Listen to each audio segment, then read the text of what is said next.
Guys, तर स्वागत आहे तुमचं माझ्या मिनी व्लॉगमध्ये। तर सुरुवात ही देवपूजेपासून झाली। त्यानंतर मी सगळे जे कपडे होते ते वॉशिंग मशीनला लावून घेतले। शॉपवर गेले कारण की भरपूर सारे पार्सल पॅक करायचे होते आणि पसारा पण आवरायचा होता मला। ते सगळं काही आवरून झाल्यानंतर मला बाहेर जायचं होतं, त्यामुळे मी खाली आले, साडी वगैरे नेसली, थोडंसं शूट केलं आणि आवरून वगैरे तर झालं होतं सगळं।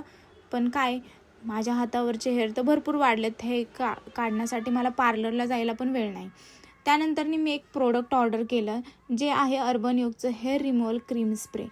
पेनलेस आहे आणि तुम्ही माझी हेअर ग्रोथ बघू शकता। तर 2 मिनिटाचं काम आहे। मी डायरेक्ट हातावरती स्प्रे पटकन मारून घेतला कारण की मला लवकर जायचं होतं। दोन्ही हातावरती स्प्रे मारून घेतला आणि तुम्ही बघू शकता माझे किती सारे हेअर्स लगेच निघले आणि ह्याच्याने कोणताच पेन होत नाहीये, पार्लरमध्ये जायची सुद्धा गरज लागत नाही। तर बिफोर आफ्टर सुद्धा तुम्ही बघू शकता किती फरक पडलाय। तर माझे एकदम सॉफ्ट हात झालेत आणि टॅन सुद्धा रिमूव्ह झालाय। तर तुम्हाला पण हे प्रोडक्ट ऑर्डर करायचं असेल तर Amazon, फ्लिपकार्ट कुठूनही तुम्ही ऑर्डर करू शकता आणि लिंक माझ्या बायोमध्ये आहे आणि कमेंटमध्ये लिंक टाईप करा।